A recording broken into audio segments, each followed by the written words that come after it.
পনিরটা প্রথমে কেটে নিয়েছি, তারপর কড়ায় তেল দিয়ে পনিরটা ভেজে নিচ্ছি, হলুদ গুঁড়ো আর নুন দিয়ে ভেজে নিচ্ছি। এরপর একটা মশলা তৈরি করে নেব, পোস্ত, চারমগজ বাটা দিয়ে জল দিয়ে পেস্টটা বানিয়ে নেব। তারপর কড়াতে সেদ্ধ করে নিয়েছিলাম আলুগুলো দিয়ে ভেজে নেব, আর যে পেস্টটা তৈরি করা ছিল সেটা এবার ওর আলুর মধ্যে দিয়ে দেবো।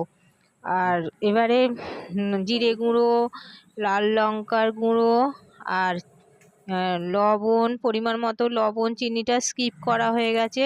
আর এই সময় পনির যে ভেজে রেখেছিলাম ওটাও দিয়ে নেড়ে দেবো। আর ফুটে উঠলে একটু টক দই, 2 চামচ টক দই দিয়ে দেবো। তারপর একটু ফুটিয়ে নেব, তাহলেই তৈরি হয়ে যাবে নিরামিষ পনিরের তরকারি। খুবই ভালো হয়েছে, খুবই টেস্ট হয়েছে তরকারিটা, দেখতে তো খুবই ভালো হয়েছে। দেখো বন্ধুরা।